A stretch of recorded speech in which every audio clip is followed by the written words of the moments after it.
Very good evening and very warm welcome to all the HPC participants for this HPC Siksha program.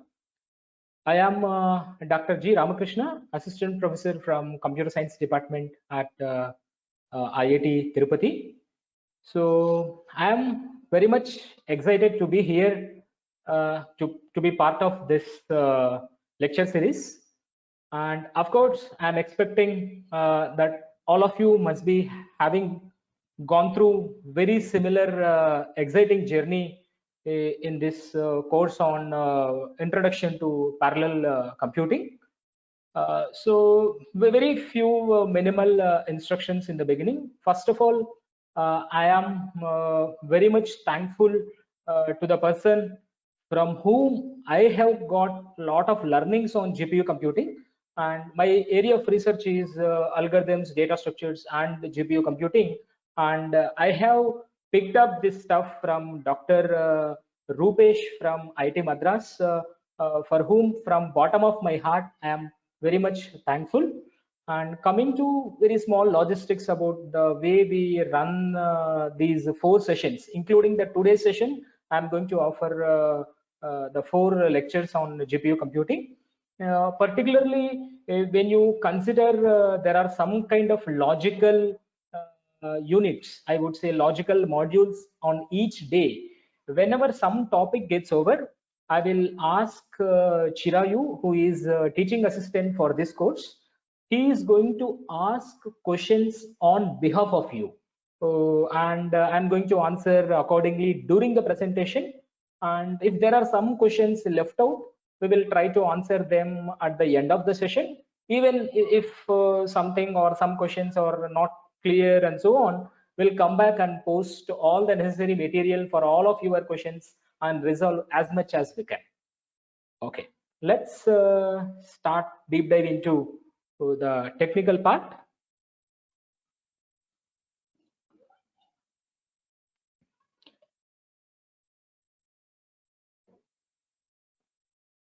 Yeah, so today we are going to discuss majorly about CUDA programming model. So let's recall about a few things what has been discussed yesterday as well, and we'll discuss a few more things today. One of the main objective of today's session is listed here. If you look at GPU program or CUDA program, right, there are some instructions we want to run in CPU and there are some instructions we want to run in GPU. So during this lecture, during this particular session, we are going to discuss the way to write your CUDA programs where certain instructions will be executed in CPU, and whereas there are the other set of instructions which are going to be executed in GPU. So we are going to define, or we are going to go and look at all such kind of syntaxes. How do we provide, oh, this particular instructions to be run in CPU, and so and so instructions need to be executed in GPU, and all such things we are going to look at on today.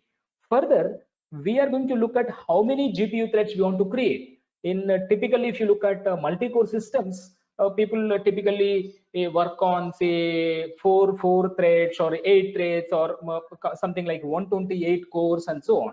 But whereas in GPU, we have luxury to launch something like thousands and thousands number of threads. So we are going to look at how do we create GPU threads. That is what another essential point that we are going to look at on today.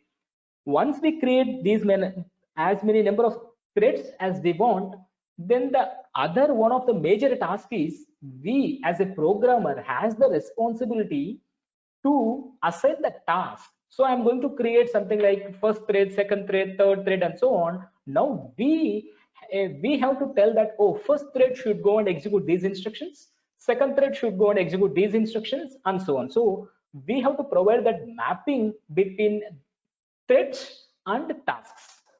We are going to look at this as well. And finally, as a whole summary, today we are going to learn some simple programs that can be written in CUDA. That's what the primary objective of today's session. Now let us go to few more details. Yesterday, you may, or in the previous session, you must have noticed that CPU is a different card and GPU is a completely different card. Both are different cards. So CPU, you know, Intel is a popular manufacturer. Similarly, for the GPU devices, Usually NVIDIA is a very popular one. NVIDIA company is a very popular one, and in addition to this, AMD is also another manufacturer who supports manufacturing GPUs. So one of the major fundamental difference between CPU and GPU, of course, we have gone through a lot more details on this in previous session. One point I'm highlighting is CPUs are designed for latency, and whereas GPUs are designed for throughput. What does it mean? So let us consider there is a one instruction, right? CPUs are meant for running this instruction in as less time as possible. So that's we are calling as reducing the latency. We need to run this instruction using minimum time as possible. That's we are calling as reducing latency.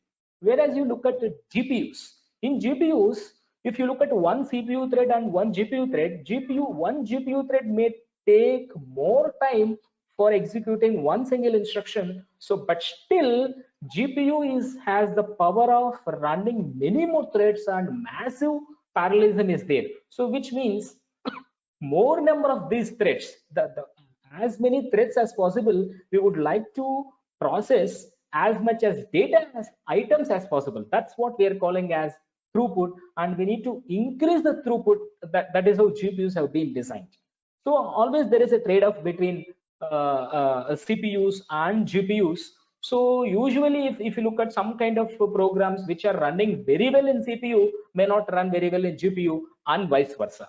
So only this GPU programming paradigm has been evolved, where you look at this application program. In the application program, somehow we are going to say that, oh, these instructions you better run in CPU. And whereas these instructions, for the speciality of these green colored instructions are, we want to run these instructions on many more data items, So then which means we can figure out that there is a lot of scope for parallelism on this code segment, and hence we choose to run this kind of code segment in GPU.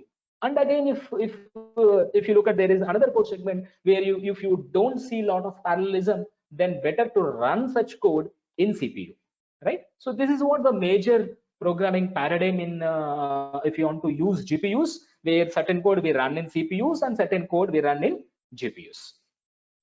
Of course, where CUDA stands for CUDA stands for Compute Unified Device Architecture, which is a hardware kind of architecture. On top of that, there is a software layer is also available, where you look at GPUs. Old GPUs, if you look at, the CUDA architecture was not supported in old GPUs. Whereas at some point of time, I guess around GE80X, during that time, based on some scenarios, people were able to design GPUs that are CUDA enabled. Once this CUDA architecture is available in your GPUs, then GPUs are not only meant for doing graphics. Such kind of GPUs are meant for, in addition to graphics, they're also meant for general purpose programming. The way we write programs in CPU, similarly, you can use such kind of devices which are CUDA enabled GPUs. So such kind of GPUs we can use for general purpose programming. So now let us discuss much more lower level details, or let's deep dive into the technical aspects. What do you mean by CUDA programming model? So this is what the main intention of programming model. So if at all, as a programmer, I would like to interact with GPU, I need to use certain application programming interfaces, where people call as APIs, or in simply you can think of function calls. So this CUDA framework is going to provide you certain functions. As a programmer, we are going to use those functions to interact with the GPU. So the popular one, which is the commercial one or proprietary one, is called CUDA, whereas OpenCL is an open source platform, which also can be used to write GPU programs. But CUDA has become more popular, and people can get a lot of material on CUDA.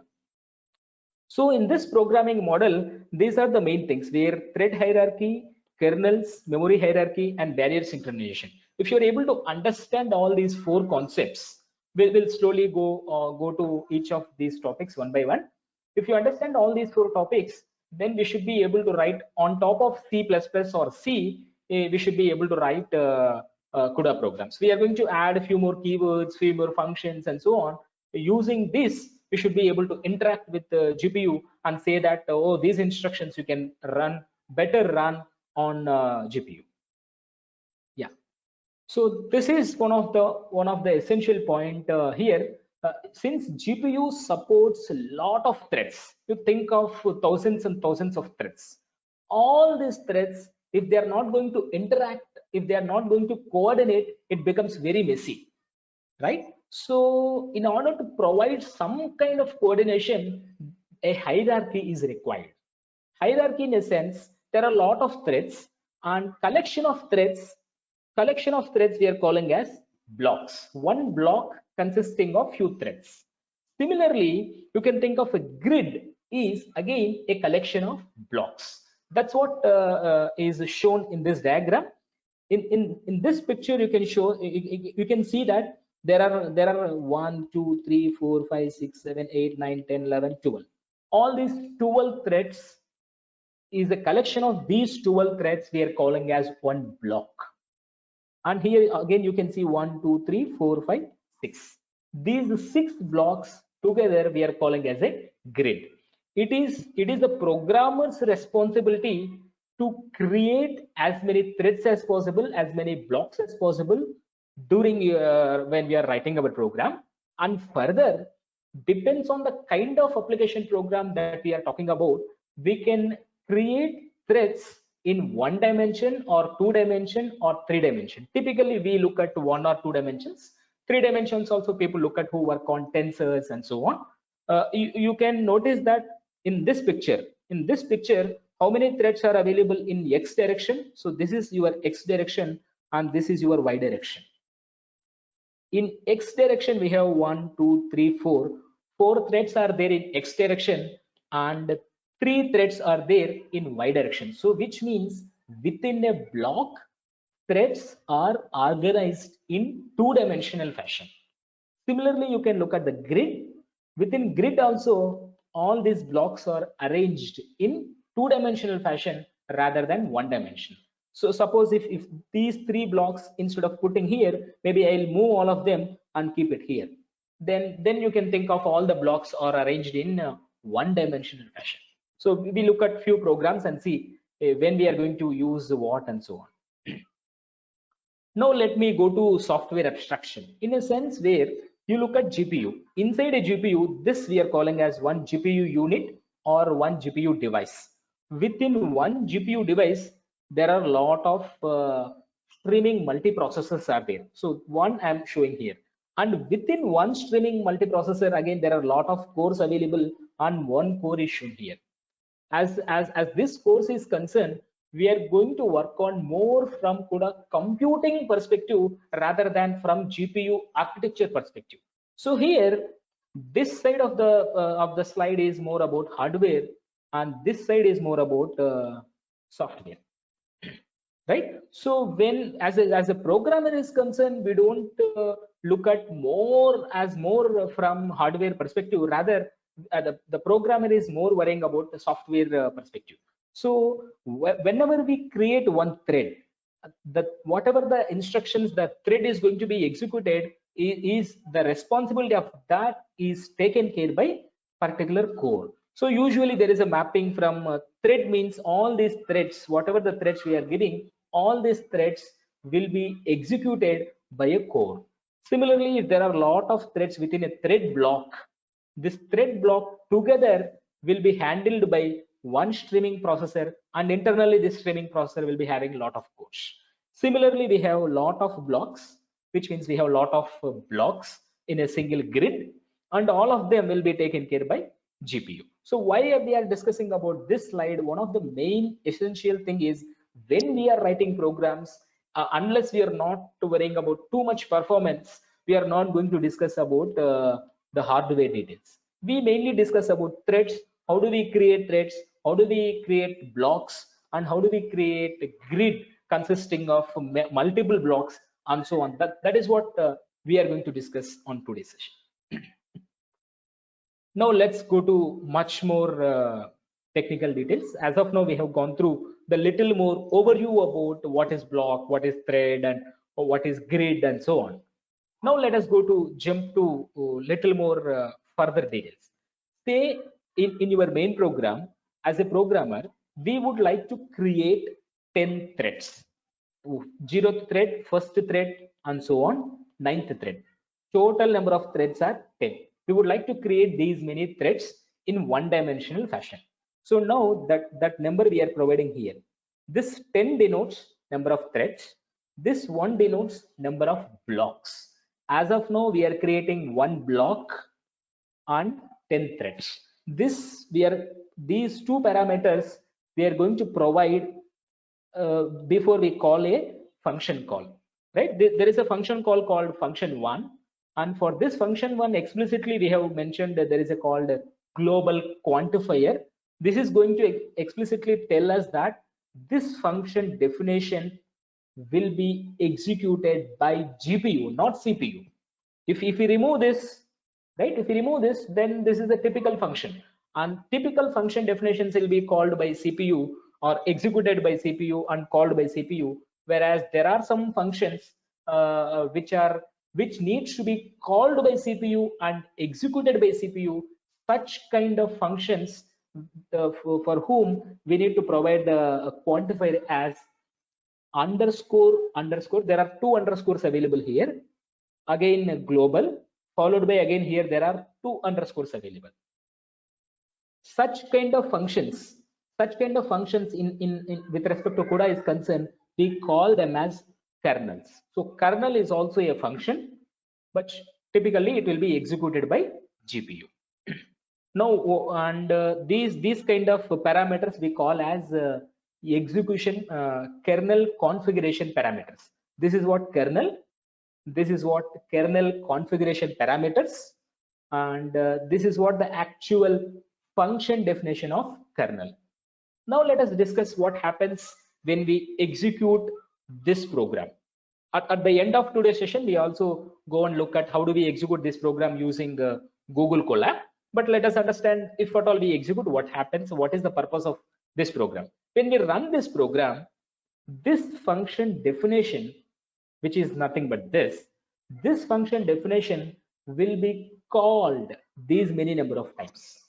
Or in other words, the same function will be executed by all these threads, right? So you understand? So all these threads are going to execute the same instructions in the same sequence, of course, based on their respective thread ID. So each thread will be having an index.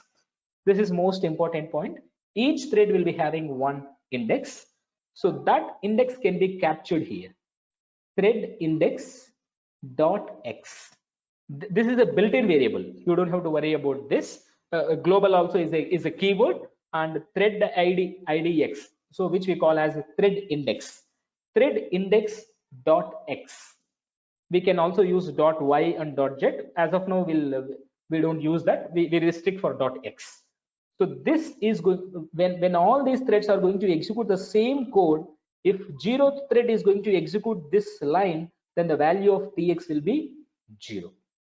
The 7th thread is going to execute this code, then the value of tx for that thread will be 7. This is the major concept which everyone needs to understand. Now let us go and start printing all these lines. When you start printing, right? When you start printing this tx, which is nothing but thread's respective ID, then what do you think of the output of this program? Possibly you can think, if you don't understand, you can spend a few seconds, fraction of seconds. Right? This program is essentially printing its own ID. So 10 threads are going to execute this code, and each of them is going to read their thread value, the thread index ID, and it is going to print that value. So which means 0 to 9, the output will be 0, 1, 2, 3, 4, so on, 9. All these values will be printed in your output, but the sequence, you don't, I mean, we cannot expect the sequence because all these threads are running in parallel due to some kind of scheduling in the hardware. We cannot explicitly mention what is the order. So it could be something like 9, 8, 5, 6, 2, 0, or it could be some order, but all these values will be printed in your output. Hope everything is clear so far. Yeah. If at all you have any doubts, please start typing your questions. We'll take all of your questions after a few more minutes. Now let us think of further, where in the previous diagram, if you look at this picture, where all the threads are arranged or created in one dimension, whereas in this block, again here we have only one block. Within a block, threads are arranged in two dimensions. So some threads are available here and some threads are available here. So how do we create this? So there is this keyword or data type dim3. Dim3 stands for dimension 3. So in this dim3, we have to mention this is our own variable. We can write any variable name. Number of threads per block. How many threads we want to create in each block? That's what we are going to refer here. 5, 2. This 5 indicates how many number of threads need to be available in X direction. This is X direction and this is your Y direction. Number of threads in X direction is 5 and the number of threads in Y direction is 2. This is what we are going to explicitly mention, where whenever we create this our own variable of data type dim3. So you can give 2 parameters or even you can give 3 parameters as well. If at all you give another parameter, that will be in Z direction. As of now, we restrict for only 2 dimensions. So we have appropriately mentioned how many number of threads need to be available per block. That's pretty clear. Now, what is the next task? When we are launching a kernel, what do you mean by a kernel? It's also a function which will be called by CPU and usually executed by GPU. So how many number of threads are we launching? Only one block. And how many threads in this block? 10 threads, right? This variable we are using whatever we have created earlier, right? So this one refers one block and this variable is going to refer the number of threads within each block. So because of this one block, we are going to create one block here, and because of this 5 and 2, we are going to create 10 threads. The total number of threads are 10, and in X direction we have 5 and in Y direction we have 2. Now let us look at the function definition. This is the kernel, right? This is the main program and this is a kernel. In this kernel, what are we doing now? For each thread, I mean all these 10 threads, total how many number of threads are there? 10 threads. All these 10 threads are going to execute all the instructions available in this kernel one by one, right? Yeah. So when we see this thread index.x, right, let us understand about this thread. Let us take this thread as an example. When this thread is executing this code, what happens? When this thread is executing this code, what is the index in X direction? This is the X direction, and hence what is the value of X? Value of X is 2, and this is about Y direction. Index in Y direction. So in Y direction, the index of this thread is going to be 1. So when you run this program, the output should be 2 and 1 for this thread. Of course, similarly, you'll be getting some different values for all these threads. So of course, here I'm not following the syntax. I'm just giving printf. This print means printf, printing the appropriate values of tx and ty for the necessary threads. Yeah. Now let us go through further and see how to create multiple blocks. What is shown here? Earlier we have shown here single block. Here also we have shown single block. So far we have seen in single block creating within a block threads are arranged in 1D and 2D. Now in this example, we are going to understand few blocks, multiple blocks, and within each block again threads are arranged in one-dimensional fashion. So total how many number of threads we are creating? 3 blocks, and within each block 5 number of threads. Then what is the total number of threads? The total number of threads will be 15. That is how you can see this whole number of threads. Earlier we have seen that for every thread there is a thread index in X direction and Y direction. Similarly, every block will be having an index in X direction and Y direction. So for this block, the X in X direction, the index will be 1. So this is 0th block, this is first block, this is second block, and so on in X direction. And Y direction we don't have. Yeah. So now let us discuss about what is the thread ID for this thread. If you look at this thread, please notice this thread. If you notice this thread, for this thread, the local thread ID will be 3. That is already known, 0, 1, 2, 3. So if at all you want to access 3, you can access thread index. If you just access thread index in X direction, you should be able to understand the value will be 3. But if you want to access global ID of that particular thread, what is the global ID of this thread? So this is 0, this is 1, this is 2, this is 3, this is 4. Now again start counting. This 5, 6, 7, 8, 9, 10, 11, 12, and this will be 13. How do we obtain for this thread? How do we obtain the global ID? That's what we are going to discuss now. How do we obtain this? If you notice this thread ID is 3. What does it mean? If the thread ID is 3, which means all 0 to 1 are available previous to that. So if your index is 9, what does it mean? There are 9 threads available before you. Similarly, if you look at if my block ID is 2, if my block ID is 2, what does it mean? There are 2 blocks which are available before the current block. If this information is known to us, we can identify the global ID of any thread. That's what we are going to look at here. The thread ID, which is nothing but block index multiplied by block dimension. Block dimension or block size is going to tell us how many number of threads are available within a block in X direction. This is again a built-in keyword, right? All these are built-in variables.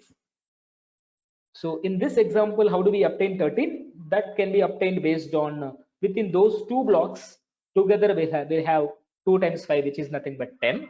And within the current block we have this 3, right? So essentially we can get this 13. So this is an example, but in general, if you want to obtain global ID for any thread, this is how you can get block ID multiplied by the size of block in X direction plus thread index. If you use this logic, you should be able to figure out what is the global ID of a particular thread. This will be very much useful when you are writing your programs. So this is what I mean. Whatever we have discussed here, whatever we have discussed in this slide, we have written as a program here, right? So there is a global keyword which is nothing but this is a kernel. This function is a kernel, and we are reading all these thread index, block index, and block dimension, and based on that, we were able to identify thread ID globally. That's what we are printing. The purpose of this program is printing global ID. This TID, this is your global ID, and TX, this is your local ID. So the purpose of this program is just to print local ID and global ID for all threads across all blocks. Yeah. Now we are increasing the complexity of each of these diagrams one by one. Now you can notice that here again we have blocks are arranged in one dimension, but within each block the threads are arranged in 2 dimensions. That's what you can see, right? This is first block, this is zeroth block, this is first block, and this is second block. Blocks are arranged in X direction. Within each block again, threads are arranged in 2 dimension. And you can notice that how can we create this kind of block? Threads per block 5, 2 we have already given, and number of blocks here, instead of 1 we are giving multiple, so 3. So which means we are able to generate within each block we have 10, and we have 3 such blocks, and total number of threads are 30. Right, 3 times 10, 30. This is much more complex in a sense where the threads are arranged in 2 dimension and blocks are also arranged in 2 dimension. This is the most generalized form in 2D is concerned, right? All the blocks are arranged in 2 dimension, and again all the threads within each block are also arranged in 2 dimension. That's what we are going to see here, 5, 2. So this is per block. So within a block, this 5 is going to tell us, right? This 5 is going to tell us 5 threads you create in X direction. This 2 is going to tell us 2 threads you create in Y direction within each block. That's what we are referring. The next one is how many number of blocks we want to create in grid. Since we are mentioning as 2 by 2, we are going to create these 4 blocks. Whereas if we create 3 by 3, then it will be something like this picture, where each circle is going to refer as a block. And of course, again, we would like to understand how do we print local ID and global ID using exactly as same as what we have done earlier. Earlier we have done column number, right? Using this syntax or using this kind of logic, where what is the block size in X direction, how many blocks are there in X direction before my current block, and how many threads are there in the current block before my thread. So using very similar logic, we figure out what is the row, what is the global ID, and global ID in terms of X direction and in terms of Y direction, and we are going to print all of them. Now it's a short summary. So in a sense, where what all we have discussed so far, how do we create threads that can be arranged in 1D or 2D? Similarly, we have discussed how to create blocks in 1D and 2D. And further, we have understood how to launch a kernel.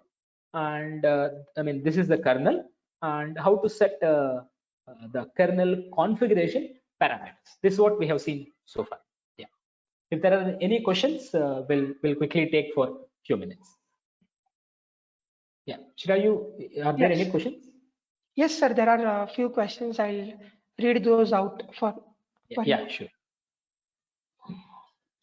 So, sir, the first question was asked very before you explaining. So the question is that the block size and the grid size, are these constant, or do they depend on some factors? Okay. Typically, it's all depends on our programs. As of now, we are writing as constant values, but still you can put variables as well. Within each block, how many number of, something like here, rather than writing 5 and 2, maybe I can write n and m, where n and m could be, you can read from your input and so on. We go and discuss some of those questions. I mean, we look at some programming questions in which we are going to discuss all of them. Yes, sir. The next question is, if we write printf in the kernel, that will be executed by the CPU or the GPU? No, if we write any printf statement within a kernel definition, right? This is what kernel definition. Within a kernel definition, when we write printf, this printf function will be executed by GPU. Ideally, I mean, ideally it should be executed by GPU. Right. Okay, another question, sir. Suppose if the graphic, the GPU has some 6,000 cores, and if I launch threads that are more that are more than the number of cores that are available in the GPU, what will happen in that case? Yeah, very good. Yeah. So when we launch more number of threads than what is available, either you may get logical errors or maybe some kind of errors you may get. that's one. When you actually do it, you may notice that. But several times, what we do is, since we know the number of maximum number of threads that can be launched. I mean, if there is no one-to-one mapping between the available number of threads and the available number of elements, right?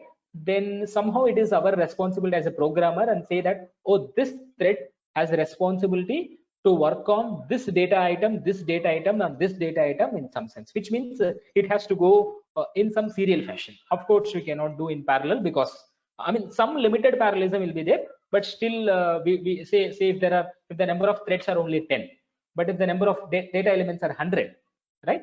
Then what can we do? These 10 threads are going to work on 10 items, finish. Then again, the same threads, 10 threads are going to work on second block of 10 items and so on. That's the programmer's responsibility to write such kind of programs. Yeah. Next question. Sir, one student was requesting that you explain the process of obtaining the thread ID once more. Yeah, sure. TID, very good. Yeah, very good. I'll just quickly try to explain this. This is such an important concept for everyone to understand.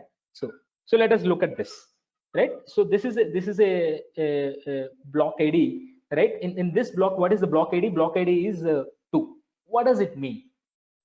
My current block ID 2 means 0 to 1, right? There is a block whose ID is 0. There is another block whose ID is 1. These two blocks are available before my current block, right? If I'm saying your roll number is 17, your roll number is 17 as a student in your class, and if the roll numbers are starting from 0, you know that there are 0 to 16. All these roll numbers, those students are sitting or available before you, right? So if your roll number is 17, there are definitely 17 students who appear before you. That's what, as simple as that, right? Yeah. So based on this mechanism, we identify how many number of blocks are available before the current block. Similarly, if my thread ID is 3 within a block, what does it mean? You know that there are 3 threads available before you, right? Now you know that you know that there are 2 blocks available before you, and within each block, you know, based on the block size, you know, 5 threads are available in each block. So which means you know that this 5 and this 5, which means 10 threads are definitely available before you. And within this block again, you know, there are 3 threads available before the current thread. So which means the earlier 10 and the plus current 3, this is equal to 13. And essentially whatever I have mentioned has been captured in this expression. Same thing should be working in either x direction and as well as in y direction. Yeah. Further? Sir, another question. What is DIM3? Is it in the C language? Is it extended for GPUs? Yeah, absolutely right. This is a kind of different data type you can think of. This is not available, of course, in C. This is available only in CUDA. This is just to provide some mechanism to provide that when you're calling this kernel, here we can, I mean, we want to provide in X direction how many, and in Y direction how many, in Z direction how many, and so on. So how do we provide that, right? If this kind of DIM3 is not available, it's a bit difficult, and then which means you may have to pass multiple arguments, and it's a bit difficult about how to capture all these many parameters and so on. So in order to make it very simplified fashion, they have created this DIM3, which can capture at most 3 values: one in X direction, one in Y direction, other one is in Z direction. Yeah. Next question. Right, sir. The follow-up question in this is that in DIM3, when I tell that per block I want 5,2, these 2 dimensions if I provide, then are the 10 threads stored in the same variable DIM3, or threads are stored in the variable or not? No, these values are not. Sorry, come again. So again, I'll just repeat the question. Is DIM3 thread per block 5,2 means storing 10 thread in the variable DIM3 or not? No. This is only just showing that when we are passing this threads per block, this 5,2 will be somehow internally passed when we are running this function. So essentially we are creating these many number of threads. That's all. It's not about within dim3 all these, I mean within this block these many variables are there and so on. Nothing. These threads are not values, right? Yeah, they are not stored in any variables. It is only referring that these many number of threads we are creating in this direction and so on. Okay, sir. Yeah, Sir, sure. next question is, Yeah. is any IO possible in a GPU? So can we do IO operations in a GPU kernel? Probably the question means that. Yeah, just hold on somehow. Yeah, please come again. Yes. So can we do any IO possible in a GPU kernel? IO, is it? Yes. IO? Input output. Yes. If I can take input inside a GPU kernel.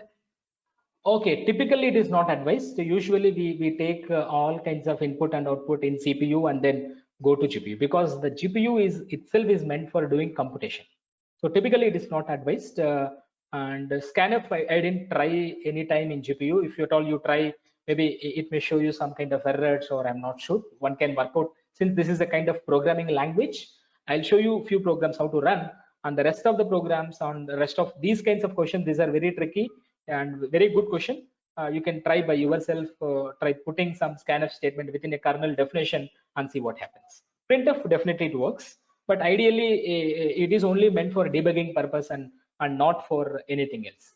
Because GPUs are meant for only computation. We should do computation in GPU and get back, copy back the data from GPU to CPU and work in CPU later for printing or reading. Yeah. Yes, sir. Those are the questions. Okay, good. Yeah, we'll continue for the rest of the lecture. Yeah. So here now you can notice there is a CUDA program, and internally, I mean, as a programmer, we have created 8 blocks: block 0, block 1, and so on, block 7.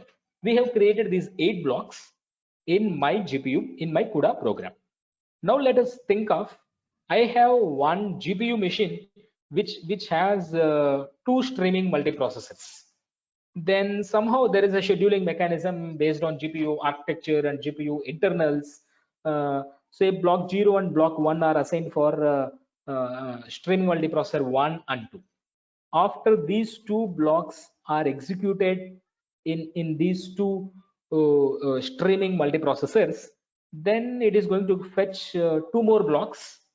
2 more blocks means within those blocks again we have a lot of threads, and all those threads will be executed in same CPUs, same streaming multiprocessors. So which means there is some kind of this scheduling happens.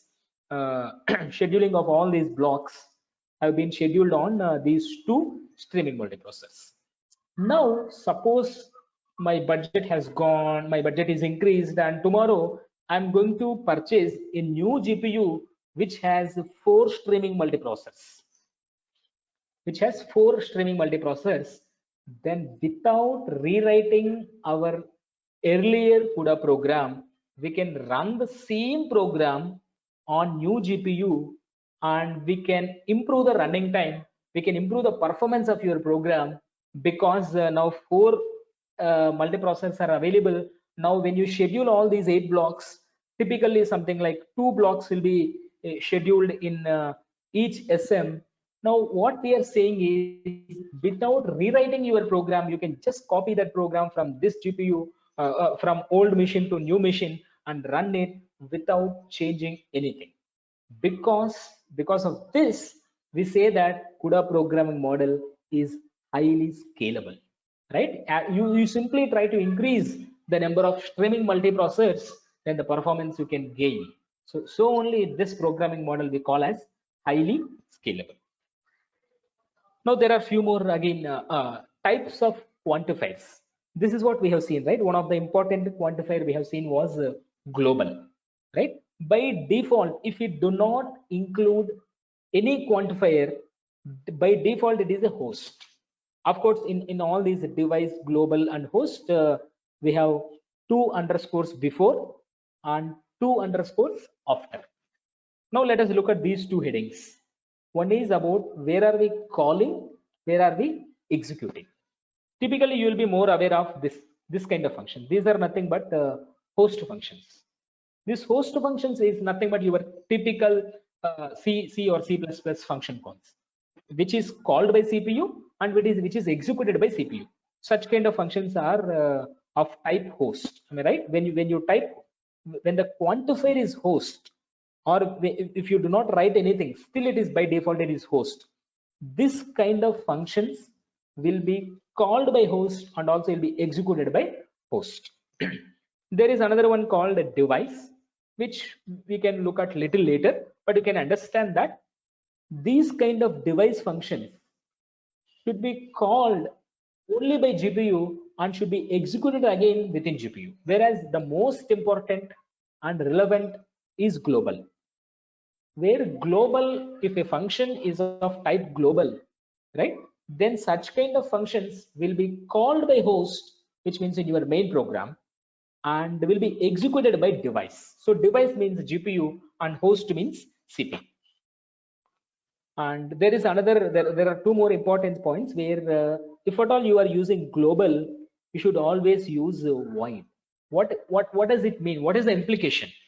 When some function, when some kernel is being called in CPU and executed in GPU, GPU is not supposed to return any value from GPU. It cannot return, right? Whereas it can copy some data in some variables that will show, that we'll see in detail, but GPU cannot return any value from GPU to CPU in a function call, right? So only we say that the return type should be always void. And the other point is saying we can use both device and host together for a same function. Of course, you can have a natural doubt. I mean, if what happens if I use global also together? You can try and see what happens. Yeah, there is another one. As of now, we have discussed more about thread hierarchy, right? There are threads, there are blocks, there are grids, and so on. Now we are discussing about memory hierarchy.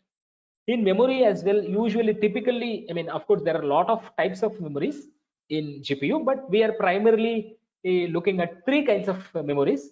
One is local memory, one is local memory. Other one is shared memory. Other one is global memory. These are three memories we are discussing in this slide. When you are writing your program, so each thread will be having, right, from the programmer perspective, where within a kernel, right, within a kernel definition, we have seen this kernel definition, right? If you see this kind of kernel definition, right, whatever we are reading, right, tx, bx, bw, bh, all this we have to create some variables, int tx, int bx, and so on. All these variables, whatever we are creating within this function definition, whatever we are creating within this function definition, all those kinds of variables are called local variables for those threads.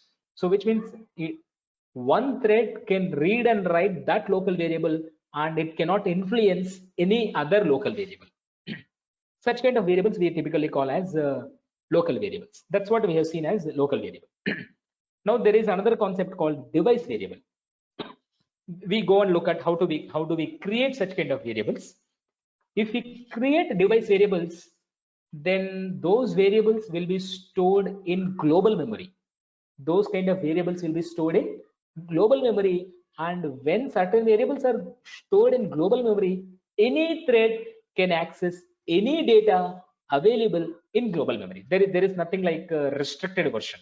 Whereas in local variable, only the corresponding thread can access the corresponding local variable, right? It cannot access others local variables, right? So local variables are one extreme and device variables are other extreme, and there is in between, which is called shared variables. We have seen that the concept of block, within a block maximum we can have 1024 number of threads. This is, I mean, of course these values can be changing from one GPU to other GPU, but typically during these days we get with 1024. Within these threads, if at all we want to share each other, right, then such kind of, I mean, then we have to create some kind of variables. We'll show such kind of syntaxes a little later. Such kind of variables we have to create as a shared variable, if at all we create a shared variable in your program, say x is the shared variable, then the same x can be shared by thread 0 and thread 1 and so on, thread 1024 and so on. So this is more about the accessibility on whether the data is available in global memory or shared memory or local memory. Yeah. Now let's start discussing about few programming questions. Now we are going to little more involved work. We are not going to end at 6, rather, because we are going to take few more questions at various intervals. We'll continue till 6:20 or and so on before we start the demo. Yeah. So we look at this programming question. In this programming question, what is the input? The input is an array of numbers are given. An array which is A, right? And a sequence of these numbers are given as an array. And what is the programming question? We need to increment all these numbers by 1. So your output should be 15, 19, 34, 18 and so on. Each of these values we would like to increment by 1. This is the programming question. Right. Now how do we solve this? You think of you have a lot of parallel resources. You can create massive number of threads, right? How do we write a program for this? How many number of threads we have to launch, right? As a programmer, now you can think of, since 10 data items we have to work on, we can launch 10 threads, right? 10 threads we are going to launch. This is 0th thread, this is 1st thread and so on, this is 9th thread and so on. We are going to create these 10 threads. And now what is the responsibility of each thread? I would highly recommend to start working for at least a minute. Think about how to write this code, at least for half more minute. How to write this code? You know how to launch a kernel, how many number of threads need to be created, all that you know. And you also know how to write a function definition, the kernel function definition, you know. How to access a thread index, you know. Now what is the main job in all these CUDA programs? One of the major thing is the responsibility of each thread. What each thread is supposed to do. There should be a mapping between thread and some task or data item. Just a couple of seconds, if at all you want to think by yourself without listening to me. Okay. Hopefully, at least you must have gone through some minimal thought. Yeah. So this is how the major code. So there is a function called increment, and how many threads we are going to launch n number of threads. One block is fine for the time being, and we are going to pass these variables. How to create all these variables, how to copy data, all that we will go and look at little later. So as of now, let us focus on the core logic, right? Whenever we call this kernel, right, here is the kernel function definition, and this function definition is going to be called by all the threads. So 0th thread, right? Let us understand what happens to the 0th thread. 0th thread is going to copy the index of, what is the index of 0th thread? It will be 0, right? So tx value will be 0, and now a of 0 plus plus is going to be happening by 0th thread. So 0th thread is going to increment. 0th thread is going to increment a of 0. First thread is going to increment a of 1, and nth thread, or typically we have 0 to n minus 1 number of threads will be available, and n minus 1 the thread will be executing the code on a of n minus 1 and incrementing by 1. This is perfectly a good program. Of course, some more pieces have to be added. Yeah. Now here are some more interesting further lower level details. Let us look at some limitations of previous program. In the previous program, the value of n can be at max 1024, because within each block we cannot launch more number of threads. That's the CUDA limitation. Yeah. So if at all n value is less than or equal to 1024, you can safely call this one block and n number of threads, perfectly fine. Whereas you look at the second case, if the number of elements, n is the number of elements, right? If the number of elements are heavy, then if you launch one block and n threads, it is going to show you an error or it is not going to work, because within one block you cannot handle more than 1024 threads. So what is the natural extension, or what is the natural way of resolving this? We have to go for multiple blocks. So how do we go for multiple blocks? If there are n elements and within each block you can handle only 1024, then how many blocks we need? We need n by 1024 blocks. We need these many number of blocks. So in this example, n by 1024 is nothing but 2, right? Where n value is 2048, and within each block we have 1024. So which means we are going to create 2 blocks, and this is perfectly fine. This is an error, and this is perfectly fine, and the first one is also perfectly fine. Now let us look at the most important case, which is the fourth case, which is important one. In the fourth case, because we have 1025 elements, we cannot handle using single block. We want to create 2 blocks, right? So what is the value of n by 1024? Which what I am saying is essentially I am asking 1024 by 25 by 1024. What is this value? The value of this 1025 by 1024, it should be something like 1 point so and so. But when you write this code in your C language, n by 1024 will be 1, because both are integers. It is going to perform integer division. Even when you apply ceil, if both are integers, you are going to get 1.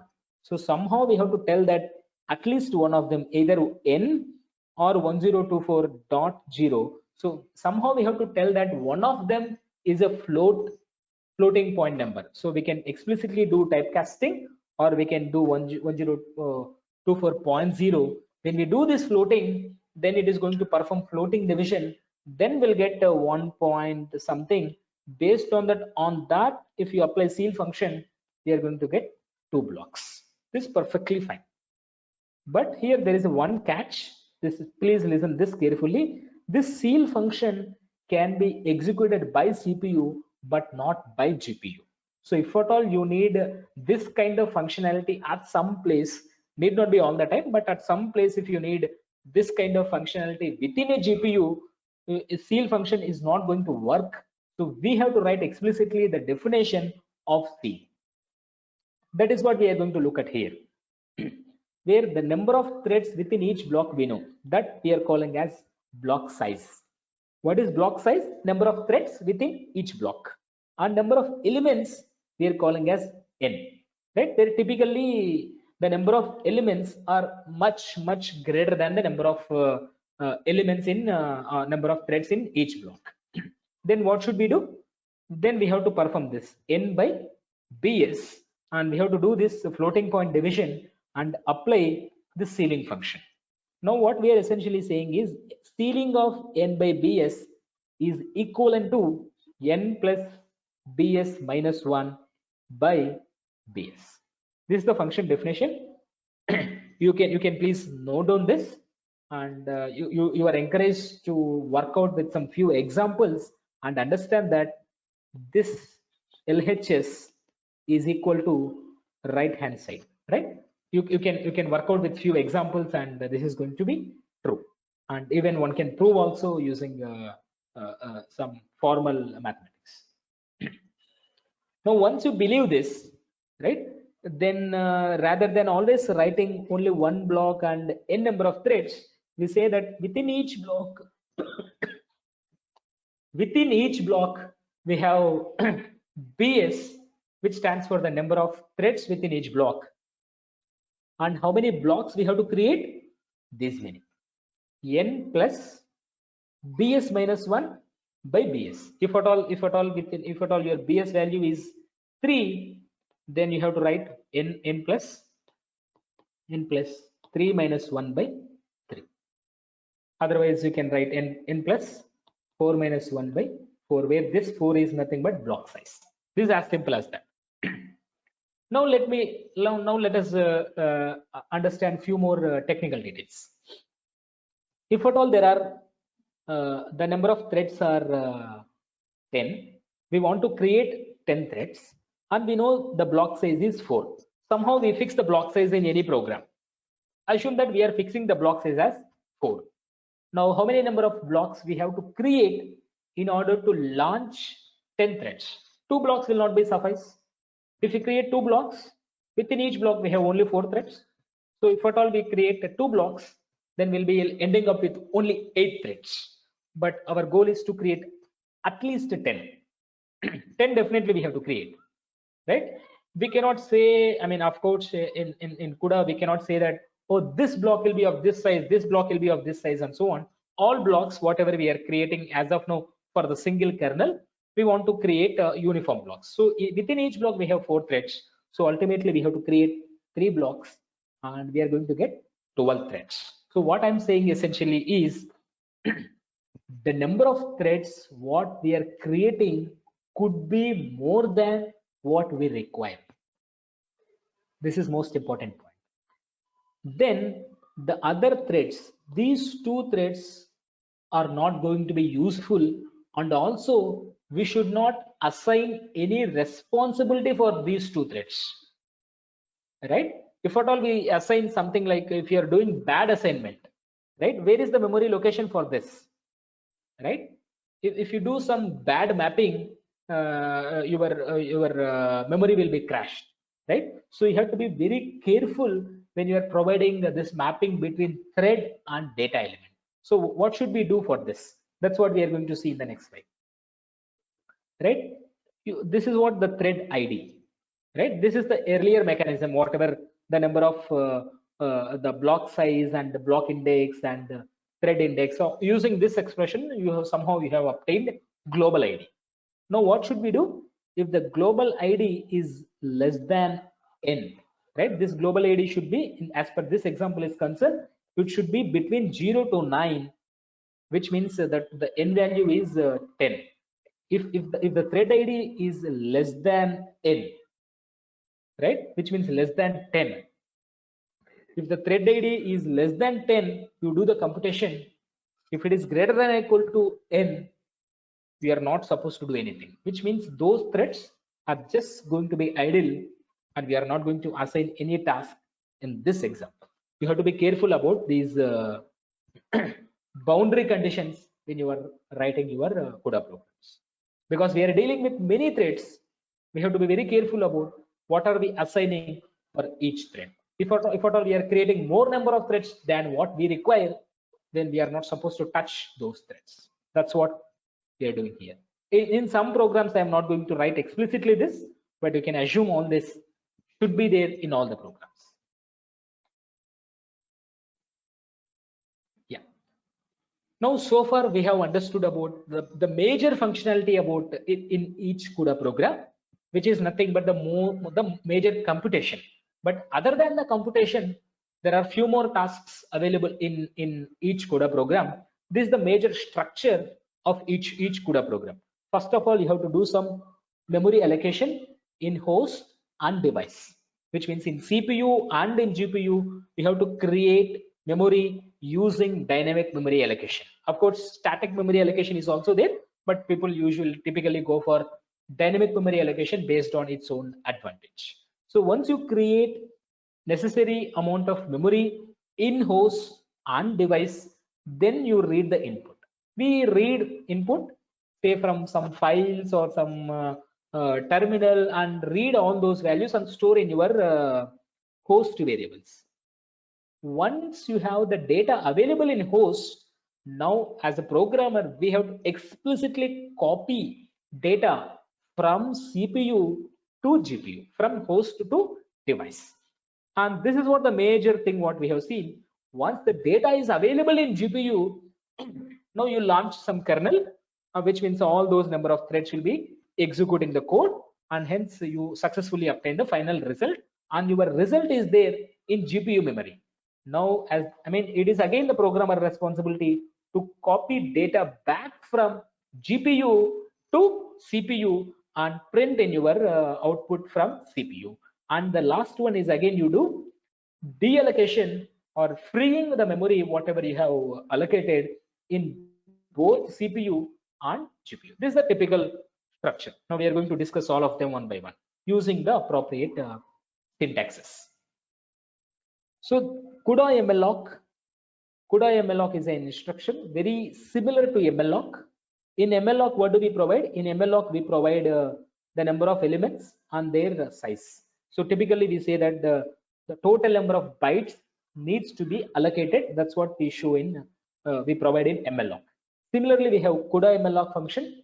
In CUDA MLOC function also, we have to provide total number of bytes need to be created. So if at all we want to create n integers, right? We want to create space for n integers. This is size of integer multiplied by n. So that much space will be created, and the starting address, right? And the starting address we are going to store in the variable called DA, and we have to pass this address of DA as a syntax. Of course, people who are comfortable with pointers to pointers, you can understand this. Otherwise, if you are not comfortable, you can just follow as a syntax. So you need to pass this CUDA MLOC function. You need to, this is A is a host variable and DA is a device variable. Typically, we talk about for every variable, whatever we use in GPU, we launch. We have two copies. One copy is in CPU, the other copy is in GPU. So now once we understand this, now the next one is we are discussing about CUDA memcopy. In CUDA memcopy, we are copying data from host to device. This is the CUDA memcopy function. This is the syntax where CUDA memcopy. In this function, we are going to provide device variable and host variable, and how many number of bytes we need to pass. And this is a special syntax where we are going to explicitly mention the CUDA memcopy is from either device to host or from host to device. That's what we are showing here. This host to device means you are going to copy from CPU to GPU, whereas in the other function we are copying from GPU to CPU. So this is the source, this is the destination. This is the source and this is the destination. This syntax will be useful to copy the program. Now we are going to look at the complete program. In this program, you can notice that there is this program for printing all the elements in a given array. Printing all the elements in the given array, go to 0 to n, and this is a simple CPU function. This is the major GPU function which we have already seen this. A of I mean, if at all you want to increment A of I, all the threads are going to execute this code. And if I value is less than n, we increment A of I accordingly. This also we have seen earlier. Now we are going to look at the rest of the details. We do some dynamic memory allocation in host. We read the data in host. In this example, I am hard coding, but whereas you can actually do reading explicitly. You can read explicitly, right? Yeah, you can read explicitly and store your data in the array A. Once you finish this, then now you can do this CUDA MLOC. This CUDA MLOC will be useful to allocate memory in global in device memory. Once you do this, then the next thing is you need to copy data from host to device, right? This is what we have seen just now. We are allocating memory in GPU. We are copying data from CPU to GPU. Then further, this is the most important call, the kernel function definition we are executing. And finally, we are copying back the data and printing. And finally, we are freeing all this. So we'll show you, we'll post you all these programs also. You can execute by yourself. Yeah. So this program we'll look at a little later. We'll go back to The main summary what we have seen, I mean, of course, we go and look at some demo for a few more minutes on how to use Google Colab to run your CUDA based programs. So what we have essentially seen is how to create blocks and how to launch kernels and so on. What the main programming model is about the thread hierarchy and memory hierarchy, all that we have seen. And as a programming question, you can think of this by yourself. This will come little later. The first one, you can think of a programming question as a practice question for yourself, where how to given two arrays and how to perform addition on these two arrays and obtain your result in your third array as a programming question you can practice. Now we are going to discuss about demo, in a sense how to use Google Colab. We are going to discuss this now. I'm going to share my another screen. I have kept the cable and I'm going to show the demo now. Within 5 more minutes, I will complete this demo and take if there are any other questions further. Yeah. This demo is very simple. Already in Google Colab, all the necessary tools have been already installed. You don't have to install any CUDA platform explicitly. So I'm going to show you the new one. You just open and type this colab.research.google.com. We are going to provide this some small document on how to do all this. Again, this is for your reference. You can create, there is a new notebook. Everyone should be able to see this new notebook. We create new notebook.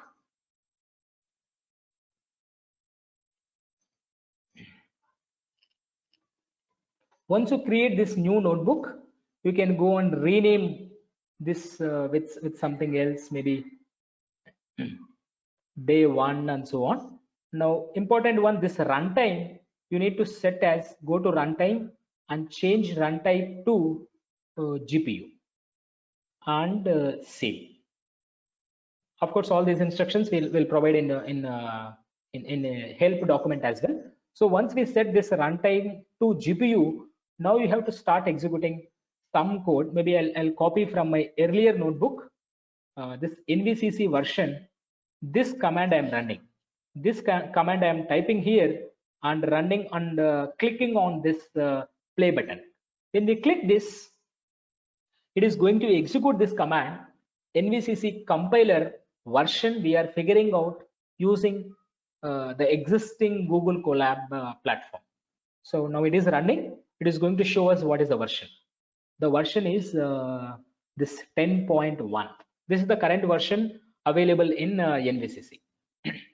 So which means NVCC compiler is already available for you.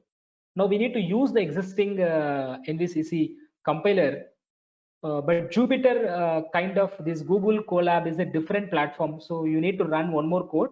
We are going to click on this code block. This code block, right? There is this code block, and I'm pasting this. These commands I will show you further. I will post you. Once we execute this, these two commands are meant for loading NVCC related stuff from backend servers to your Google Colab.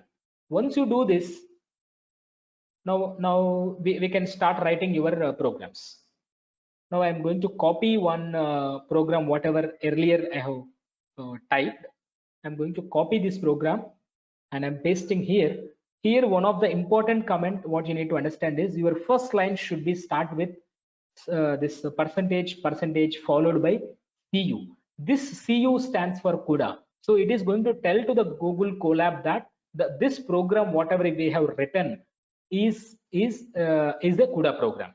So instead of this CU, I mean, there are other versions people can use HTML or C++ and so on. Other programs also you can use. For the time being, we are telling to the system that this program is a CUDA program, and hence in the very first line we have to mention that percentage CU. And this program is a simple program what we have already seen in the presentation. We are meant for incrementing all the elements in a given array. We are just running this. We are executing this. If you want to execute, we just press on this play button. Now you can see in the below there is an output. Earlier the elements were 0, 10, 20 and all, these are the input elements, right? 10, 20, 30, 40 and so on. Those are your input elements. When you are incrementing, the output should be 1, 11, 21. All the values have been incremented by 1. This is as simple as this, right? Executing your CUDA program in Google Colab is as simple as this. There is one more feature where if you want to give some file name to this program, you can use this syntax. Percentage write file and file name. So for this program, I would like to give a program name called increment.cu, right? Then your first line should be something like this, and execute this. When we execute this, then it is not going to execute the program. It is going to save this program, and it is going to tell that writing increment.cu. After this, now it is our responsibility to run this program. So we are going to create one more code block. You know how to create a code block like this, right?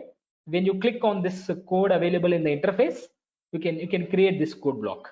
So in this code block, now the code what we have written is this code is not a CUDA program. This code is a bash program. So which means now you are going to tell that percentage script followed by bash, and MVCC is a compiler name followed by the program name.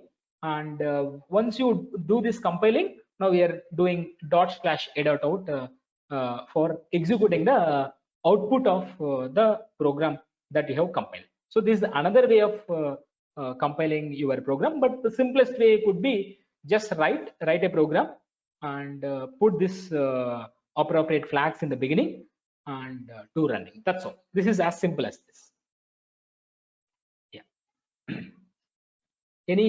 Yeah. Possibly I should stop sharing screen and take couple of questions for few more minutes.